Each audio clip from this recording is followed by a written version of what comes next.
that you're not a it's a female job, pretty much. I know. Yeah, that's about the same thing I do. I just do like office work. Payroll? Yeah, I suppose. Yeah, I know. I mean, they don't make you like fetch coffee, do they? That's crazy. Everybody. It's not that bad, right? Yeah. What's your name, by the way? Name Leo. That's great. Oh. Carl? Carl? Okay. He's only 75. Okay, I started and I'm out. Right. He's at 75. Right, enjoy the lecture, guys.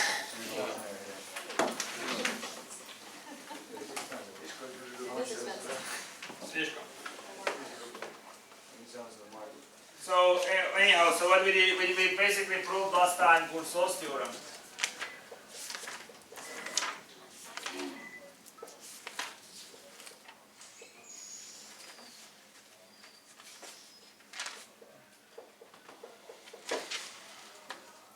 And what Gaussian theorem told us is that if I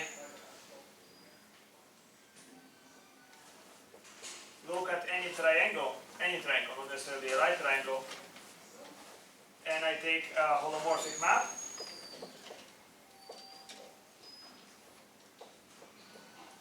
then what you have is the integral over t of the holomorphic map is 0.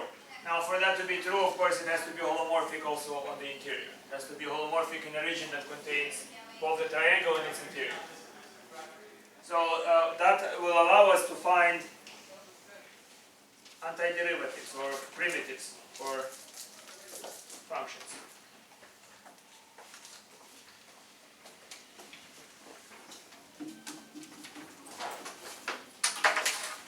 Well, of course, the consequence of Gaussian theorem is that if you take the integral over a rectangle,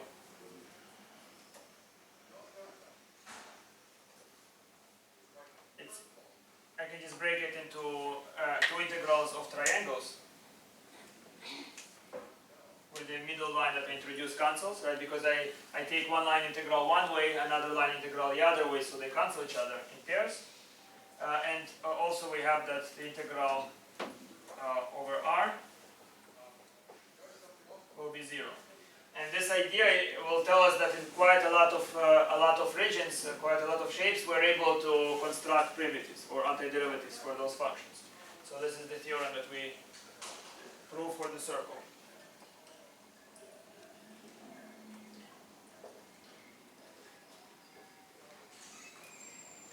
A holomorphic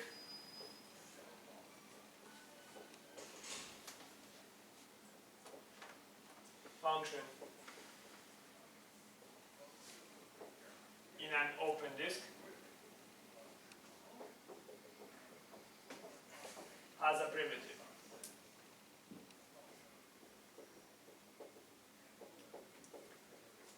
In that disk.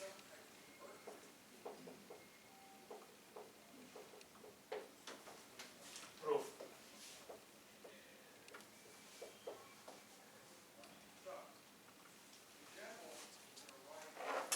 So what we're going to do is, here is our disk, and I will fix the origin, and then if I select any z, select any z in this circle, I can construct a path consisting of a vertical and a horizontal segment. So what I can do is I can move horizontally and then vertically until I reach z. So this point here is just the real part of z. Right, so I will move from the real part, from 0 to the real part of z, and then from the real part of z all the way to z. So that will be a motion that is vertical and horizontal, and it's always possible in a circle. Right? In a circle, it's always possible to create such.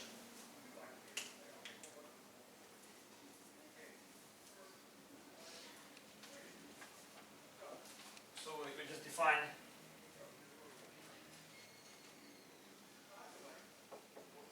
to be the path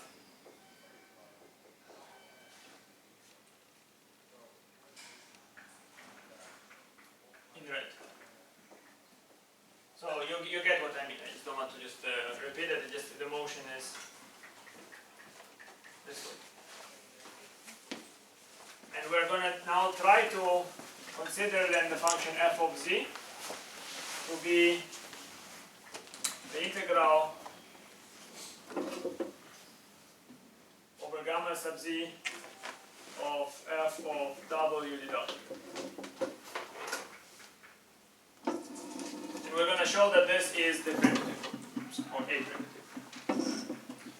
So for that, we make the following calculation. So we're going to say f of z plus h minus f of z. So let's try to see what sort of calculation is that. So without drawing the circle, let's say that this is z, and somewhere over here is z plus h. So, and somewhere over here is the origin. So then I have f of z is going to be the integral from here to z, and f of z plus h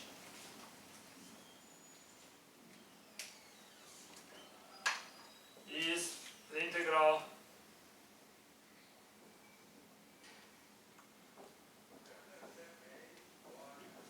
from 0 to z plus h.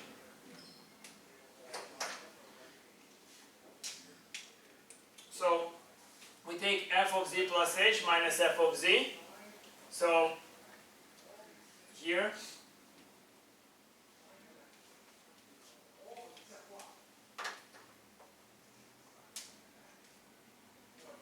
and we subtract this part.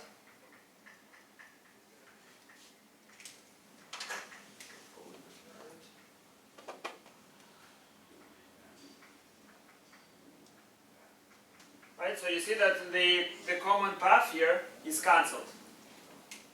So therefore, what you get is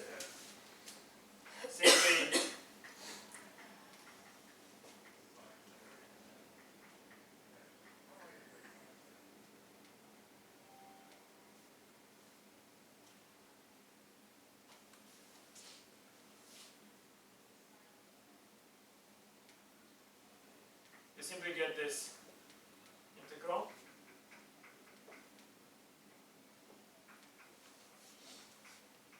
And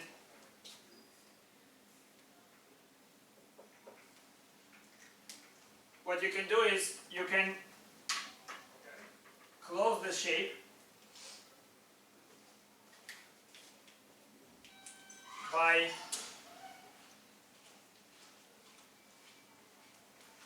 introducing this path. Okay.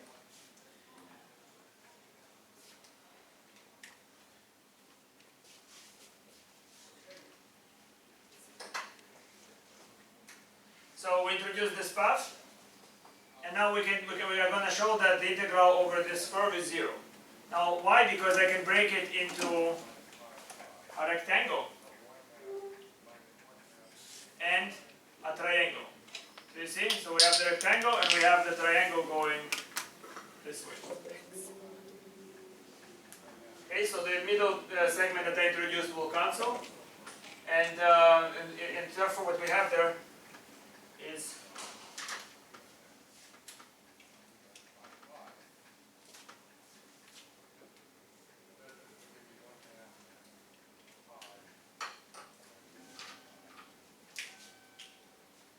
the only thing that is not cancelled here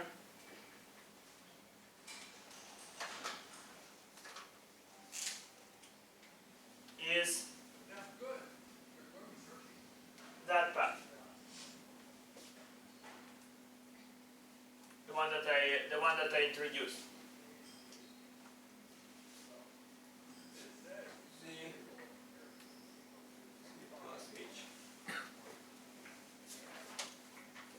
So in other words, f of z plus h minus f of z is the integral gamma z plus h f of w minus f of w dw minus the integral gamma sub z f of w dw.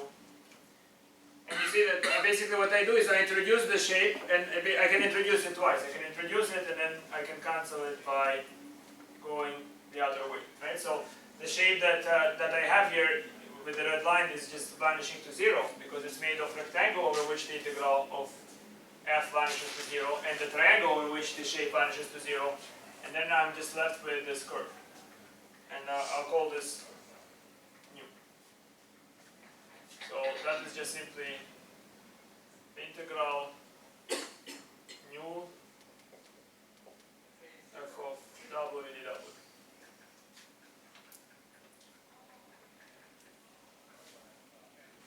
Now this nu is controlled by h. You see, if I select a different h, there would be, this point will be just somewhere in the vicinity of z, right? So if I select a different h, this line can be pointing anywhere around in a circle.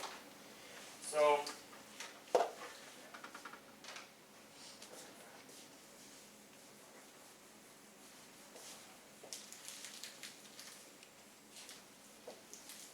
maybe a proper way of calling it is nu of h, depending what h you pick.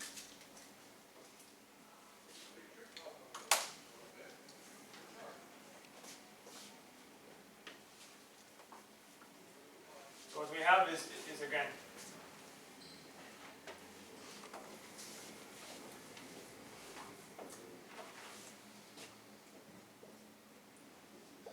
f of z plus h minus f of z is the integral mu h dw, which is the integral mu h f of z plus f of w minus f of z.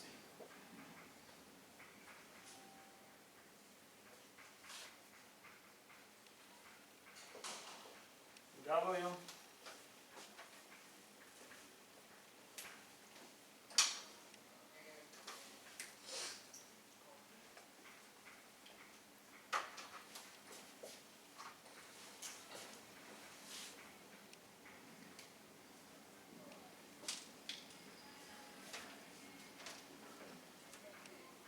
So we break this integral. We have the integral from nu sub h f of z dw plus the integral nu of h f of w minus f of z dw. So what's the value of the first integral? This is f of z where z is constant, right? Look at it. We only vary the h. Z is fixed for the moment. What's the value of this integral? Well, it's very easy because this is just the integral of a constant. So all we need to keep track of is the endpoints. So this must be f of z times h. You agree? Because the endpoints are z and z plus h. So if you have, if you integrate this constant, it would be f of z times w, and then w is evaluated from z plus h to z, and that's what you get. Now the other function, let's call this, just so that I don't have to copy it, let's call this phi of h.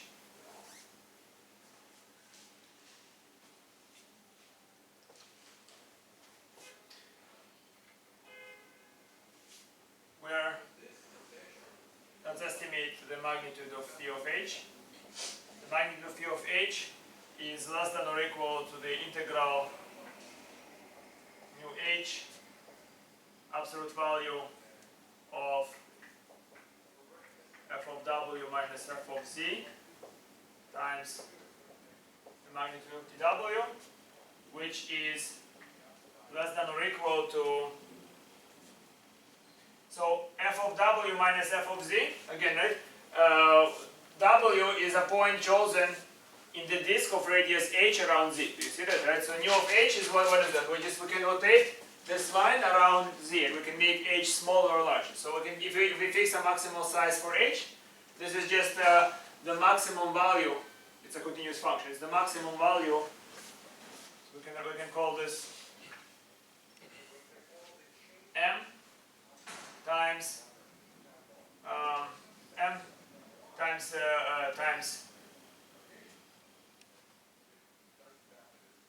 the circumference, right?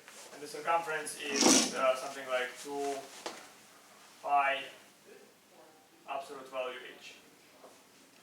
You can actually just condense the entire thing into m, where m is the supremum for all w belonging to the disk of radius absolute value h centered at z of f of w minus f of z.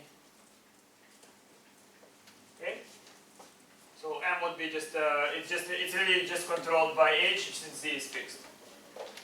So in particular,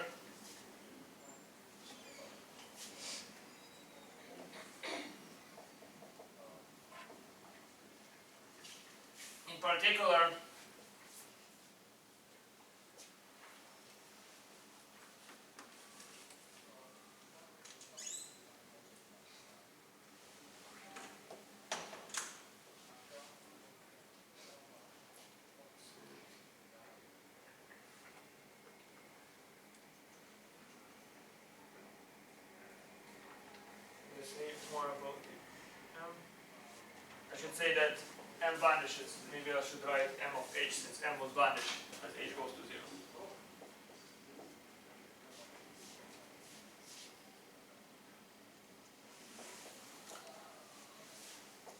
Goes to 0 as h goes to 0. Right? It would be vanishing. So in particular, if I take phi of h and divide by h, this is going to go to 0. So you can see that one of the h's will cancel here, and then m of h is the thing that survives, it will go to 0.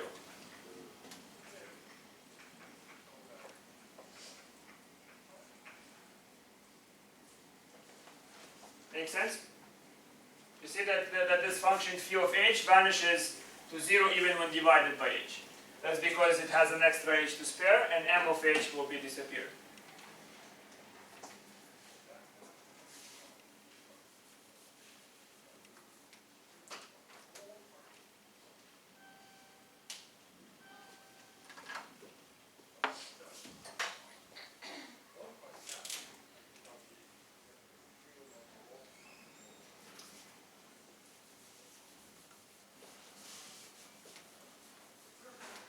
Thus,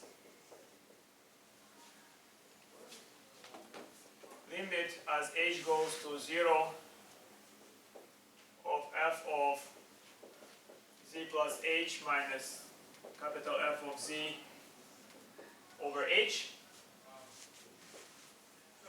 is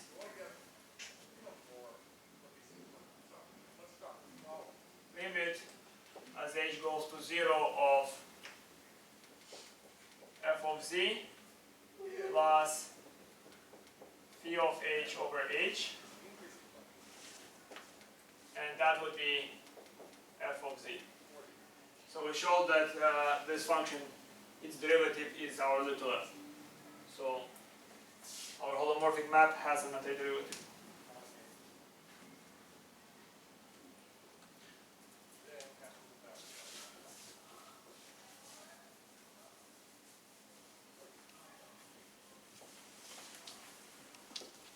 So, was it clear, guys? You understand, right?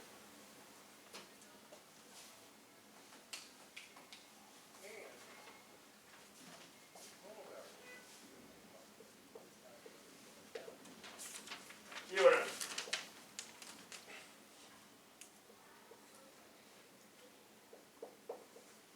Cauchy's theorem for a disk.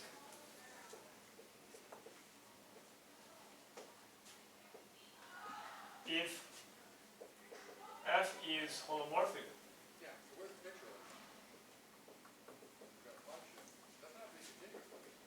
in a disk, then the integral over any gamma of f of z dz is equal to 0 for any closed curve gamma in that disk.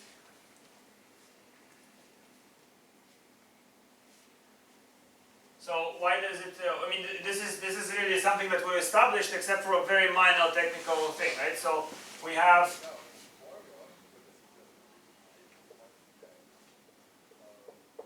proof.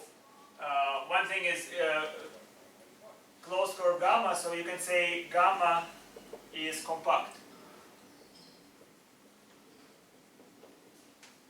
which implies, you see it's closed and it's inside of a disk, so it's bounded, right? Therefore compact, which implies that the distance from gamma to the boundary of the disk must be bigger than or equal to some number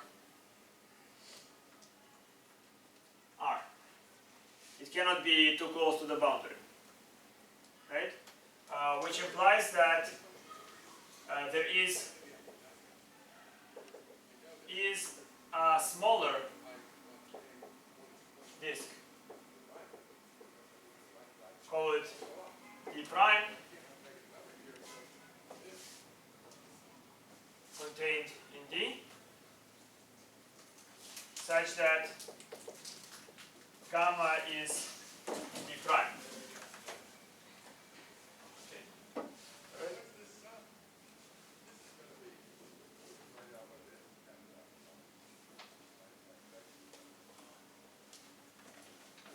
Which implies that over d prime, f has a primitive.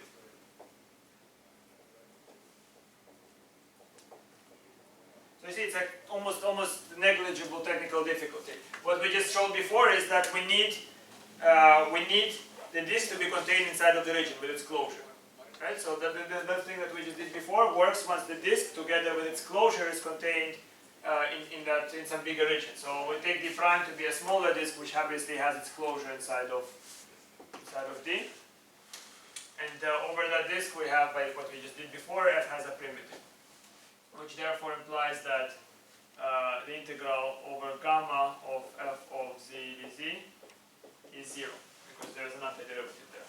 And we just need to take care of we just need to look at the endpoints. And by the way, what Greg mentioned last class, it's a very, very nice, smart observation, astute observation, is that you mentioned, well, not for all curves. If you look into Conway, he talks about Riemann-Stieltjes, or whatever you pronounce this other thing, integral. So in other words, when the entire theory can only be, I mean, when we just do the estimation, when we take integral of absolute value of dz, it has to have arc length. So the only way this works is actually for the curve has to first of it must be rectifiable. In other words, it must be of bounded variation. It cannot. If you just try to stretch it up and measure it against a ruler, there would be a finite length. And the curve is actually also, when you do parameterization, you see that it's also continuous. Not only continuous, it's smooth. In other words, the derivative exists. So really a lot of assumptions on the curve for this to work. It's not just any curve. This integration will not make sense for just any curve. Okay. And we also have to assume that that is a sigma curve, right? There's no self-intersection. No, here we don't. This can be a very complicated, non-simple curve, but it's closed, right? So we said it's a closed curve. So it means that if you begin at one point, you parameterize it, you go all the way around, and you end up in the same point. Yes?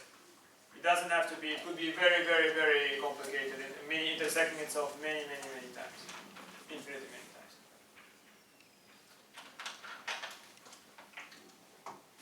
Okay. So obvious corollary again, still trivial consequence.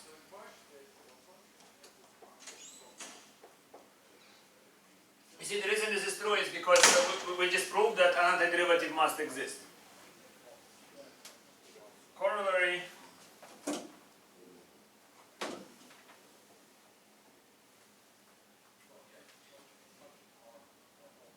if f is holomorphic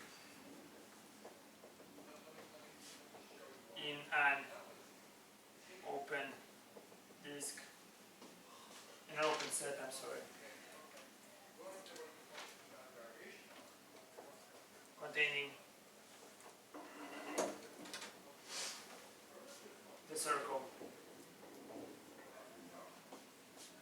C and its interior,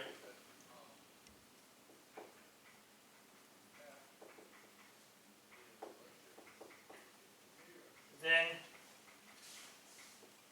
you can simultaneously listen to the other lecture. It's Lipschitz and continuous, that's what I hear. That's good. Remember, Lipschitz is a very strong type of continuity.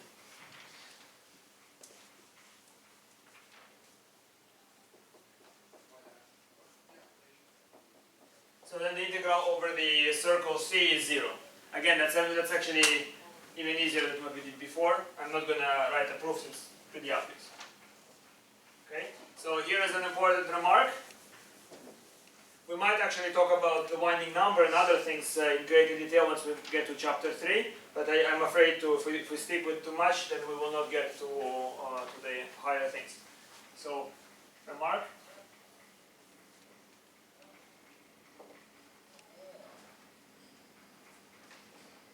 Cauchy's theorem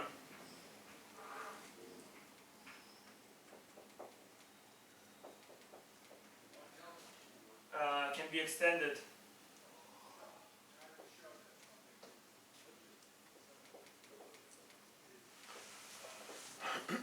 to what Stein calls toy counters. What's the toy counter? It's not really a definition, but it is any closed curve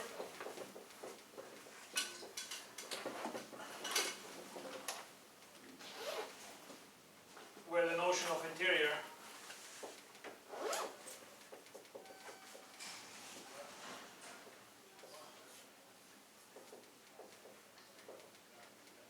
is obvious.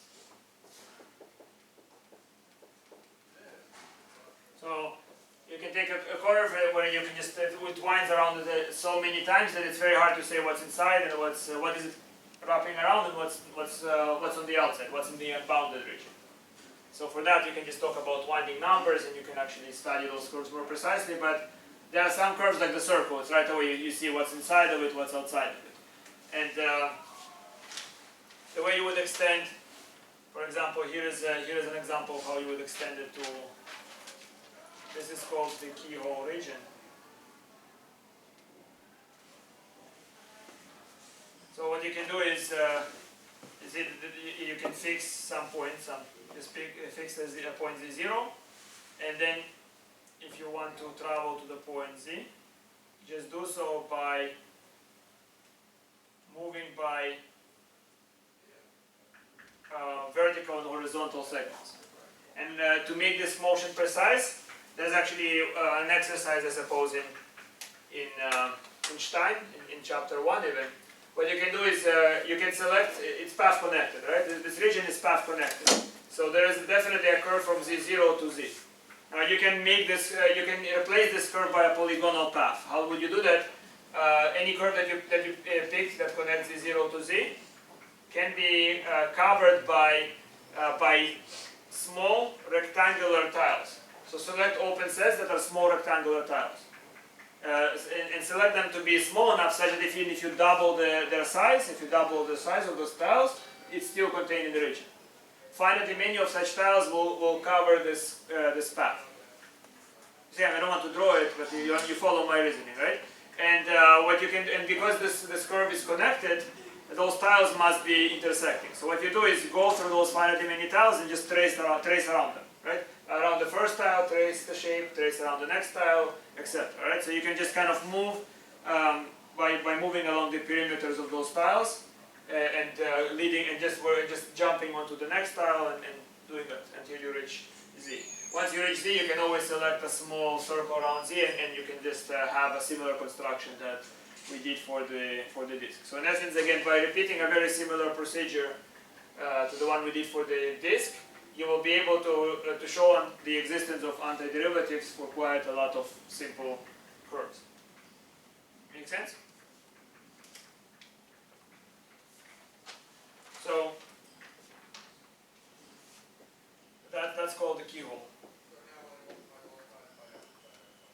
Now you have a rectangular keyhole. It's another example of toy counter.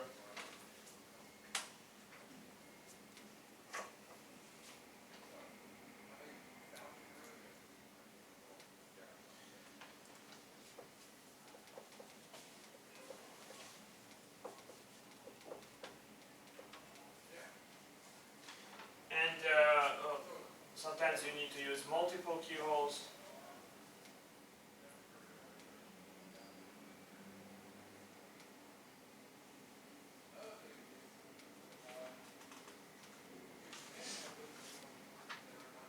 So that's multiple keyhole.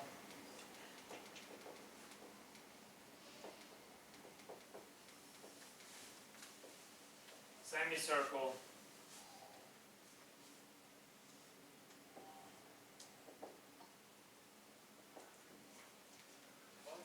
Indented circle.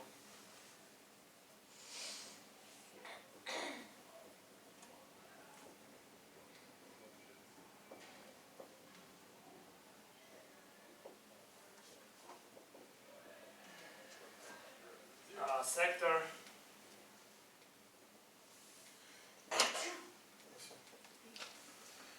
Maybe parallelogram, etc. Stuff like that. Professor?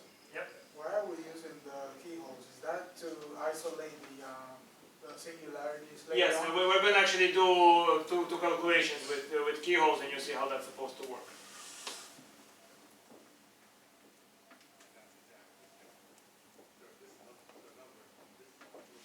Right. I will try to also teach you. I think it's more relevant in Stein. It will be more relevant in chapter 3. So I'll try to teach you about winding numbers. So the way you actually figure out if something is on the inside is you calculate the winding number of the curve, right? And if the winding number is 0, then that's outside. And if it's not 0, then that's inside. Okay? So that's how you would tell what's inside and what's outside. And you have proofs of general Cauchy theorem, and we'll see if we'll get to that. But really, to pass a qualifying exam at the graduate center, that's not necessary. I mean, this is what's necessary, I would say, right? For almost all applications, you can just take, you would almost always have some sort of disk or some sort of keyhole that would contain the interesting integral. All right, so let's do two calculations and see how that will be residue theorem. In chapter 3 especially, there will be more things about it. So here is an example of how we can apply those ideas. So first is, suppose if we have, how do you call this letter? Epsilon. Is it epsilon? Or psi. I can't No, tell. it's Psi. Well, Psi. I guess it's psi, right? Yeah, xi, yeah, xi. I think last time we were calling This epsilon. would be epsilon. Okay, That's we're making a fancy epsilon. Oh, thank you. All right, psi. So this is psi.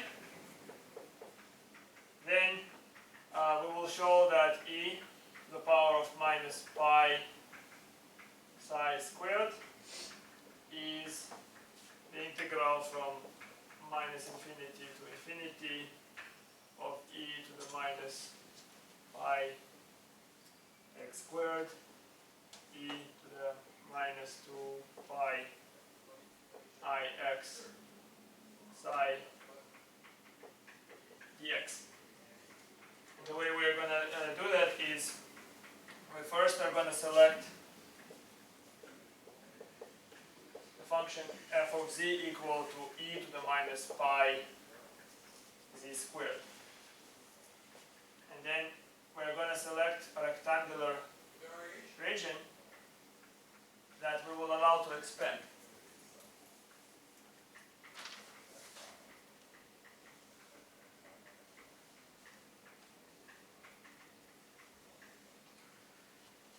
So the region is going to be going on the x-axis from minus r to r, and r is going to go to infinity.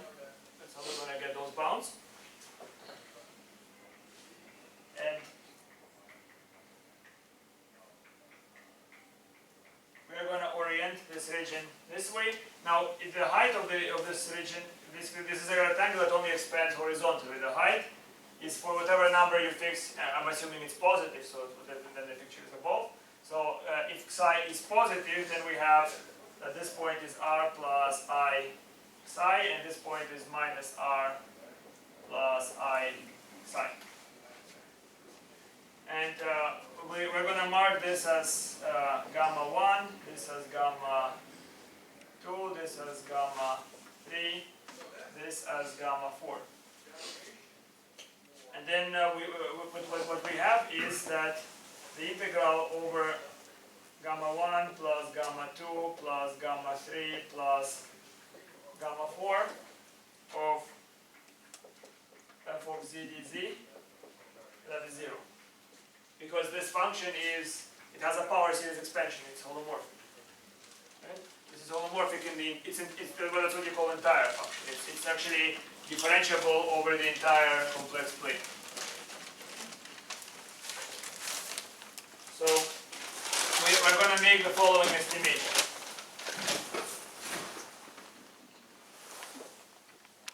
So the integral over gamma 1 of f of z dz is going to be, now if I expand this, it's going to be the integral from minus r to r of e to the minus pi x squared dx. You agree? So basically take this function and we can take the path on the x-axis. So when I parameterize everything, that's what I get. Now once I push it to infinity, if I let r go to infinity, this is now the integral from minus infinity to infinity of e to the minus pi x squared dx. This is the Gauss function, right? The Gauss bell curve. So what is this equal to? This using multivariate integration, you can just prove that this is equal to 1. We did it in Calc 3. So this is 1. Now we are going to try to see what happens to the integral over gamma 2.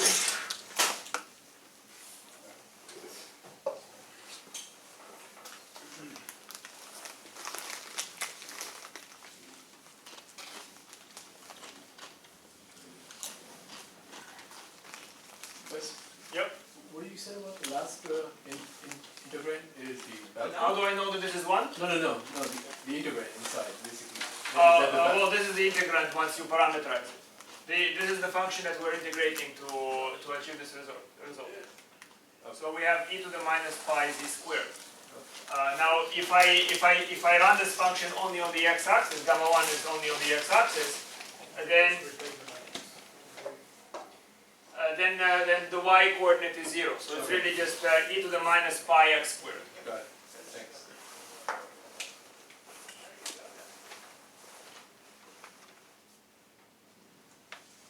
So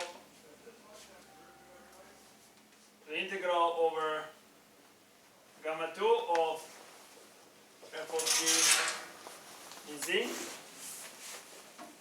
is equal to the integral from 0 to psi of f of r plus iy. You see I'm moving here. I can parameterize it as just on the y-axis. So I can write it as r plus iy, and then dz is going to be I dy. You agree? Because it's only on the y-axis here. And what I get if I expand this, so this is 0 to psi e to the minus pi. Basically I need to square this, so I'll get r squared minus y squared, right? And then plus 2 pi I ry. I dy. All I did is just, I need to square r plus I y, and that's what I get. Now, this is a difficult integral, but I'm going to push r to infinity. Right? So as r is going to go to infinity, this entire thing will vanish. And the way I show that is that if I take the absolute value over the integral, this is less than or equal to the integral from 0 to gamma of the absolute value of e to the minus pi r squared minus y squared plus 2 pi I ry dy. And this thing is going to be less than or equal to some constant c times e to the minus pi r squared. Now, how I know that is, again, just break it apart and take bounds. So we have e to the power of y squared. At the very worst, it's just e to the gamma, or sorry, e to the xi. And then taking absolute value over here just eliminates the i's. It's all gone. Right? And then you can see that really what matters is just e to the, it's some sort of constant integral times e to the minus pi r squared, and that thing is just crushing it to 0. Aren't we missing a term on that integral there? We have e to the minus pi times that, and then there's another term, e to the minus. Something is missing? Doesn't look to me. Maybe I missed something, but I think this is r squared. Yeah, that's e x squared, but then the other, we have an e to the minus 2 pi I x something else. I mean, if you're asking about the emergence of this thing, it hasn't yet emerged. We're going to see that once we integrate on the top curve. So why is that one not on this term? I mean, so integrating e to the minus pi z Oh, squared that's okay. will result in us discovering that this integral is 2. So basically my point is that as I push r to infinity, this wall contributes nothing. It's going to be 0. Similarly, this wall will contribute nothing, because in infinity it melts away. So what the integral is made up of this part and that part. Okay? And that's when that will emerge. So similarly,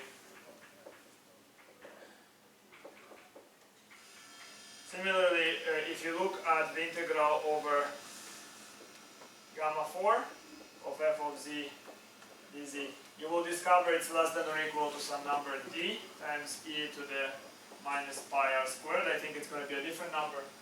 Maybe it's c, but I think it's going to be a different number in general. And therefore, this is going to go to 0 as r. R is pushed to infinity. So then, what remains is just the integral over the curve gamma 3 of f of z dz, and that is, you see, this goes in the opposite direction, right? So I want to use x parameterization. So I would say that this is minus the integral from minus r to r of the function f of x plus I psi dx. You see, so I'm just traveling along this path. dz is really dx because y doesn't change. But the difference is that first here we had y value 0, here it's plus I psi. So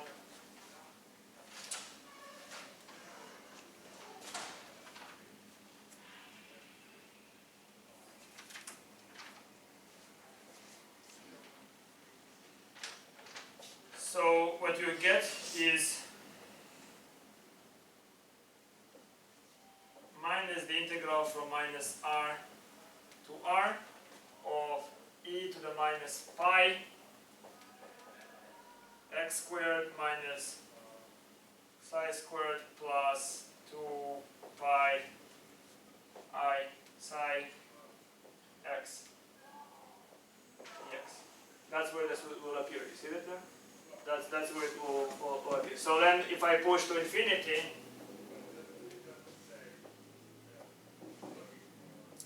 this is simply the minus integral from minus infinity to infinity of e to the minus pi x squared minus psi squared plus 2 pi I psi x dx.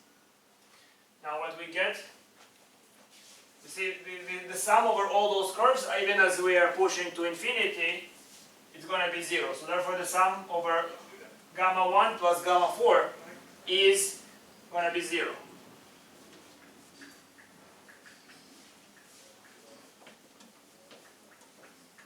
I'm still trying to figure out why didn't the term show up before and only No, I mean, really, this is not a very obvious integral to set up. And really, it emerges once you look at the properties of e to the minus pi z squared. So it showed up on the top curve because, you see, that's where we have imaginary part to it. In the previous curve we don't. So what we have is, I mean, but in gamma 2 and gamma, like the ones that were yeah, vertical, gamma 2 and gamma 4, yes. There are items, there's imaginary parts. But basically, they are hard integrals, but as you push them away, as r gets very large, they melt away. So I know, but the term should be there though. They all go to 0, I know. they go to 0 the limit. But shouldn't they be included in the integral when you're integrating? Even though they go to 0, because... Well, the point is that I take the limit over those curves, so I have 4 integrals, right? In the limit, only 2 of those integrals survive. yeah, So you see, once I write minus infinity to infinity, those are the 2 surviving integrals. yeah, I get that. I was just But it's trying just to like figure out why the terms didn't show up on the integram. Even though they go to 0, I don't care, but they didn't show up on the integral. Well, that's what I'm losing. What do you mean? There was, okay, when the whole integram had 2e to the I something, right? It had Yeah. 2 terms. One was all one Well, was all real, the other was imaginary. You mean, okay, over gamma 1, over the first, over the horizontal ones line over on the vertical. x-axis, it was all real. Right. Yes. But then over the 2 that were vertical, there were 2. Over those 2, yes. Yeah. It had imaginary parts. Yes. Yeah, and then there was no, like the second term didn't show up here, the E. You mean this? I look at it, this is inequality. What I did is, okay, I can show you slower here what I do with this function. So I do something like this. I take the magnitude of e to the minus pi r squared minus y squared plus 2 pi I ry. So what do I get? I get the absolute value of e to the minus pi r squared, e to the pi y squared, and e to the minus 2 pi squared I r y. You agree? Now this number here, it's just a function of cosine plus I sine. So this disappears. So this is just equal to the absolute value. So this is just, in fact, I don't even need the absolute value. This is just simply equal to e to the minus pi r squared, e to the pi y squared. You agree? Yeah. Now, therefore, if I integrate it from 0 to psi, e to the minus pi r squared, e to the pi y squared dy, I can take this, I can move it out. So what I get is e to the minus pi r squared integral from 0 psi e to the pi y squared dy. And I can call this number c. Right? I can call this number c. That's how I did the estimate. Right? So therefore, what happens is that whatever this number is, this is decay. And this is decay because this is going to crash it to 0. This is going to be some finite number. Look at it. There's no dependence on r. but this is crashing it to 0. Yes? I think back to what Mario was saying earlier. I mean, if we would have kept the terms, those I terms, Yes. right? Like for example, at the very beginning you said, we said okay, e to the minus I psi squared, is that the whole integral, right? With the e to the minus pi z Yes. squared, right? Like, If time- all of this, all I that, get it. It was right. just like the way we defined the whole integral, Right. right? But then you said let f of c be equal to this, like the first term. Right, You not the didn't- second. You didn't include all of it. So all of these computations that we're doing, we're integrating over what we call f of c, which was the first term in the original equation. Well, but it's not it's e to the minus pi z squared. It will include complex numbers depending on where it is But then played. there was a second part that we didn't include in the computation. Like- Don't worry about it. like- You know, we can- Like in the example, first you said basically let psi belongs to R, and then we define the integral, right? And then what we're trying to prove that the integral value is equal to e to the minus pi psi squared, right?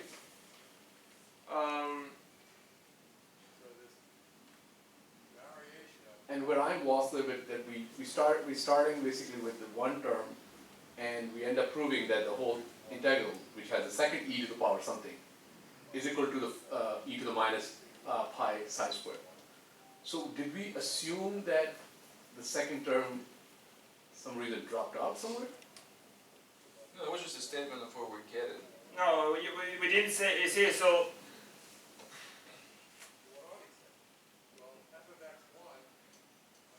with this particular example, I would say it's not so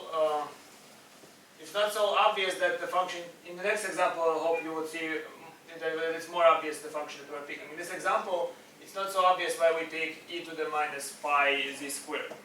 I'm not saying that's terribly obvious, right? But if you made that choice, you will see that over the x-axis and over the line parallel to the x-axis, you see that those combined integrals will give you the result that we're trying to prove, right? So let me just finish this, and then let's see if you have similar questions once we do the next example.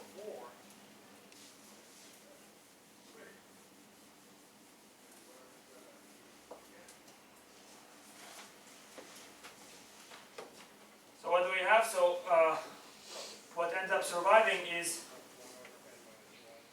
we have the integral from minus infinity to infinity of e to the minus pi x squared dx minus the integral from minus infinity to infinity of e to the minus pi of x squared minus psi squared plus 2 pi I psi x. The x then has to be equal to 0. What do we get? This is just simply 1 minus the integral from minus infinity to infinity of e to the minus pi x squared e to the pi psi squared e to the minus 2 pi I psi x dx. And that's our 0. So by moving it around, what you see is, and I can also look at it, e to the pi psi squared can be factored out. So what I can write here is e to the pi psi squared integral from minus infinity to infinity e to the minus pi x squared e minus 2 pi I psi x dx must equal to 1. Now finally dividing by this term, what you get is that the integral from minus infinity to infinity of e to the minus pi x squared e to the minus 2 pi I psi x dx is equal to e to the minus pi psi squared, because you said divide. That answers my And question. that is the, I'm not sure if this is the answer, because your question might be, why would you think of it? This is a Fourier transform, and it goes into a whole other thing, right? Why would you think to look at it? So this is supposed to show that. Well, with most questions, especially with the next that we are considering, I hope that it would be clearer of how we select that function.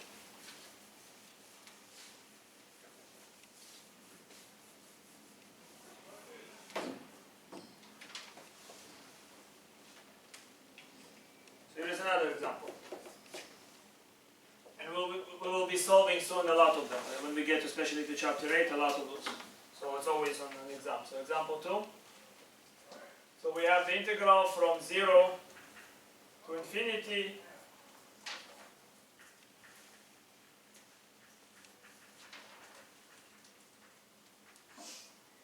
(1 minus cosine x over x squared dx). Suppose we want to calculate this.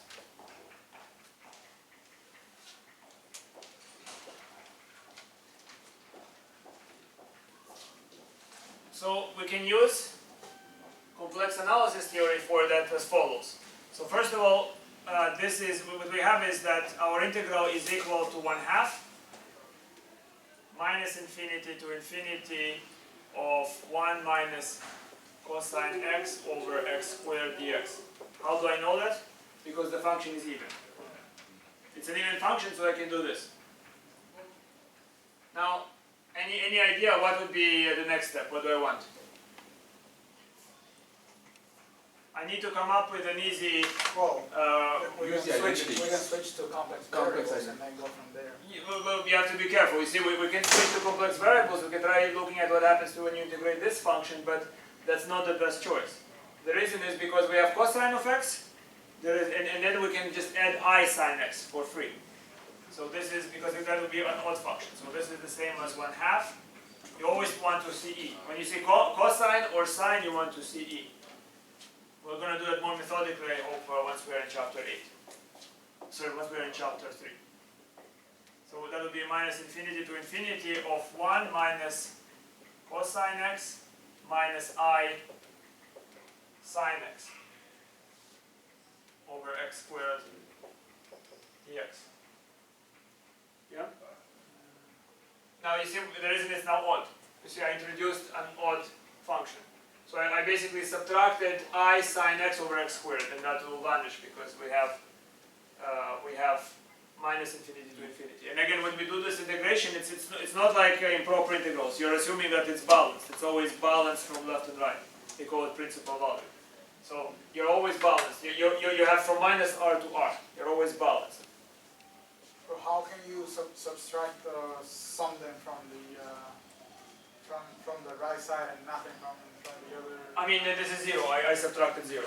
Basically, what I'm using here is the integral from minus infinity to infinity of I sine x over x squared dx is 0. Because it's odd. Okay? And I mean, I'm making some assumptions. The assumptions are is that when I do the integration, it's from minus r to 0, and then from 0 to r. I'm not really trying to just vary the bounds. It's spreading out evenly. Okay? So once you have that, you now have 1/2 integral from minus infinity to infinity of 1 minus e to the I z over z squared. You always prefer e, right? So if you see cosine or sine, you would like to convert it to the exponential. Deal with it. Okay? So sorry, it should be x.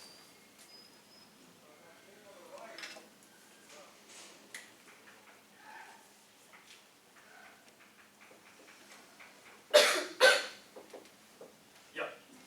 So that's what we get. So now it's clear here what should be the function of choice, right? So that would be f of z equal to 1 minus e to the I z over z squared.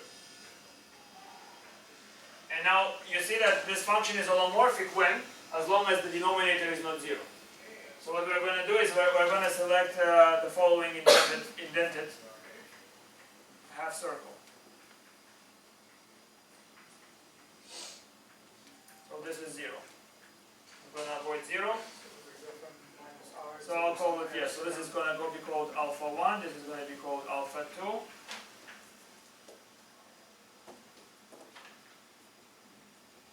You could try also rectangular, but that would involve more curves. So I just have this circle, and this would be, I'll call it gamma r, and I will call this series epsilon. Okay? So let's examine this. So first of all, what you see is that the integral from alpha 1 plus c epsilon plus alpha 2 plus gamma r of f of z dz, it must be 0, because it's a toy contour in which this function must have an antiderivative, and we needed to avoid 0. So what we're going to do, we're going to stretch those. So we're going to make r grow to infinity. So this is radius r. R is going to grow to infinity. Epsilon is going to grow to 0.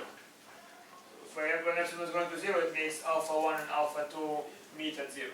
They're just kind of locking at 0.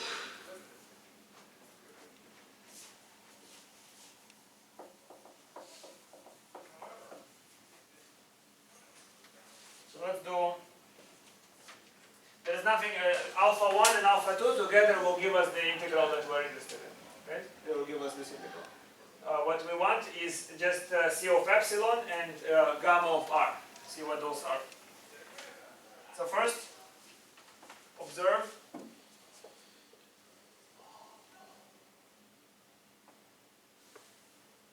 that f of z is equal to 1 minus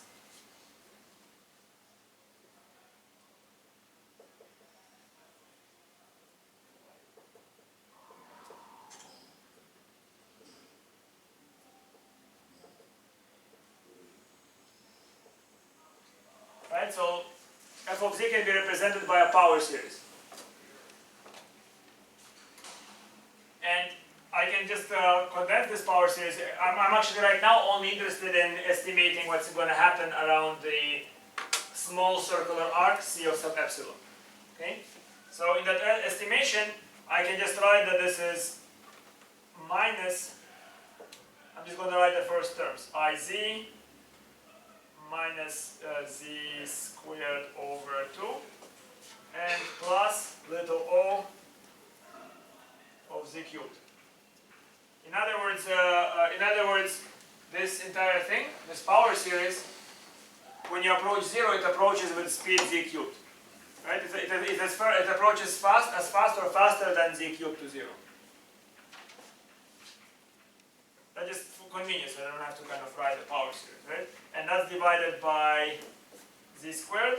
So once I simplify this, this is just minus I over z plus 1/2 plus order of z.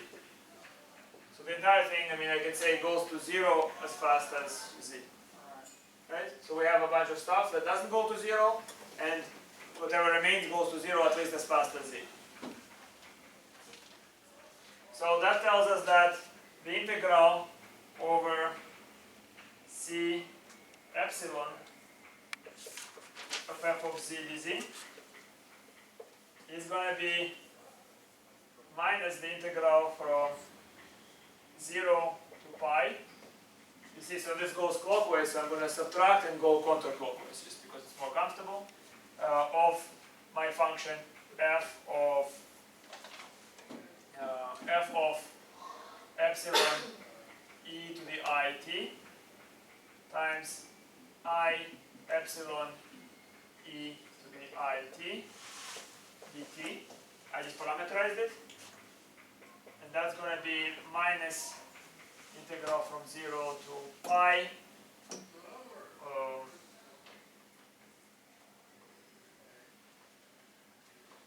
I just write here write minus I over epsilon EIT plus 1/2 plus O epsilon EIT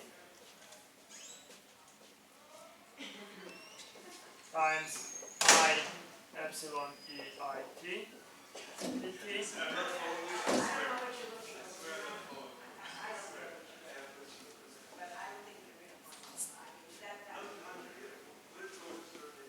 And that's equal to the integral from 0 to pi of -1 plus O of epsilon EIT dt. So once I simplify everything, you see this would be of order, if I just multiply it across, this is just going to be -1. This together with that is going to go as fast to 0 as epsilon, right? Order 1. So that integral, so this is vanishing. If I just integrate this would be vanishing. So as epsilon goes to 0, this would be minus pi.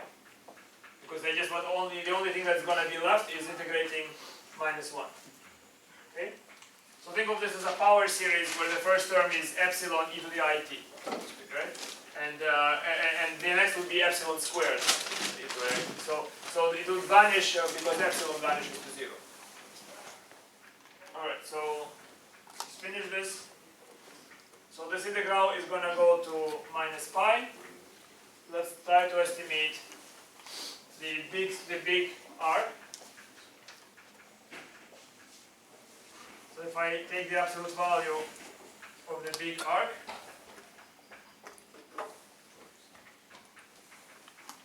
this is less than or equal to the integral from 0 to pi. Oh, let's just first your computer like equal to the absolute value from 0 to pi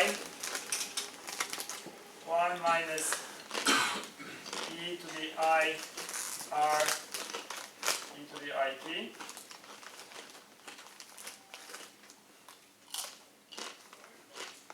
r squared e to the I 2t I r e to the it dt.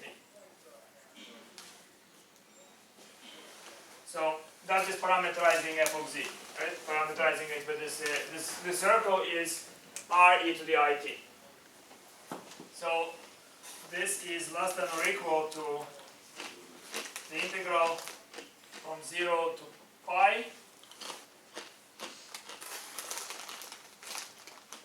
if you take it to multiply and take the absolute value, the bottom becomes just r, and this is 1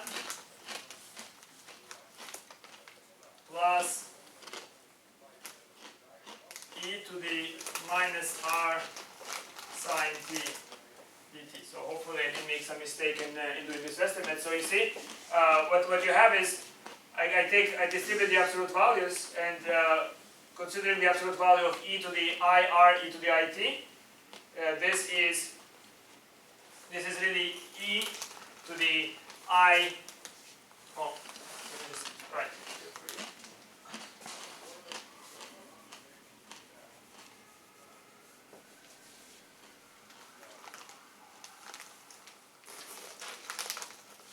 So if you have e to the I r e to the it, this is simply e to the r cosine t plus I r sine t multiplied by I. You agree? So if I look at it, then what I have is e to the minus r sine t times e to the I r cosine t. And this thing is smaller than 1. It's actually always equal to 1. right? The magnitude of this number is always equal to 1. So what I do, I distribute the absolute values, use triangle inequalities, and I get that. And this is less than or equal to just the integral from 0 to pi of 2. Because sine of t is at most, this number is the most, it's 1. It's never bigger than 1. When sine of t is positive here. So it's 1 or smaller than 1. So this is 2 over r dt, and clearly this goes to 0. Clearly this goes to 0. Okay? So now what we see what we found. We found that as I push r to infinity, the top curve vanishes, it decays. The small curve converges to minus pi. So what we now have is that implication is that 1/2, well actually the other 1/2. The implication is that the integral from minus infinity to infinity, which is alpha 1 plus alpha 2, of 1 minus e to the ix over x squared dx minus pi is 0. So that implies, in other words, that 1/2 the integral from minus infinity to infinity of 1 minus e to the ix over x squared dx is equal to pi over 2. Yes. So, and that integral is what we set up to establish. So, our integral is pi over 2. Yep. Are we gonna prove cases for this, so we don't have to go through the power expansion every time? Like this, like Jordan's lemma, I think we called it for. Last semester, I remember we did some lemmas to make general cases for when the C epsilon and the CR and the gamma are gonna vanish or not, or what they go to. To state general conditions so you know if it vanishes or not. Yeah, in Alfors there's some discussion of that. So once we talk about residue theorem in chapter 3, I might introduce it. Okay, our homework, we'll have to go sit. Yeah, there's basically each time it's distributed. There are some questions that I would like to assign already about the integral that are from chapter 2, and others that are going to be from chapter 3, maybe more from Conway, right? So on every complex analysis exam at the graduate center, they always have a question like this, right? Where you have to, usually with rational functions, where you have to compute the residue of them. So yeah. So there are some conditions of how fast something decays. Well, I guess good enough, or maybe not. Molto buono, molto buono. I was looking at that, that's why we did something called Jordan's lemma last night. CR is gamma, very cold here now. He gave a condition for, it was in the Ambulance test. Like a real text. It was a statement. Because I have, maybe it's, He didn't make the process any faster, really. Yeah. maybe some. We'll have to do it. Maybe some. And then there was equivalent theorem for the That comes CR. from Microsoft. Oh, right. The OneNote app, that's the only thing, because it corresponds to this, they can press the button and then run. Yeah, because I went to the App Store and I saw one that has like really good reviews, Yeah. but it's free, so I don't trust anything that's free. Might come with some ads or something. I don't know. Yeah, never trust You open Wikipedia for that. Actually, pretty early. Would you like to keep it until Monday or should I? Monday. Alright, oh, I Thank thought you. it was. Yeah, but do it. That's what I was after. So, we started all this, right? But you took this thing. Now, Well, we assume this is the statement of So the many one. hours to finish this on time. we want to understand this. So then you picked up this function at the very end. What will make, whatever you end up Yeah, I'm getting. gonna start taking What notes on will- my what iPad. function I will don't make like this? taking notes on So my this choice can already. regular notebook. Yeah. That's Because I what comes never at the very use end, it. yes. Like, So then that's what happened. I just realized that every time I take brought notes up- on my notebook, I just never open it again. And I'm just, Yeah. just wasting my time. It's But it's Keeping an really electronic easy. copy is Yeah, good. exactly, yeah, so, Right. and also because I always like to So write with a pencil, we but then took it's this smudges after time, and e so to I the- have to rework it all. We took this whole, we took this f of z this, right? We went through all the derivation, all this, right? And, yeah, so we went through this. Then we came at the very end, and notice we brought up this guy, right around here, right? So, why we did it at this stage? We want to prove this, right? We're starting out with this. It's looking at the Fourier We're not transform. starting, we're looking at the Looking at Fourier Fourier. transform, but we're not, we're looking at this function, right? So we're gonna look at this function, and you see that. Oh shoot, I'm still filming. Sorry, guys. So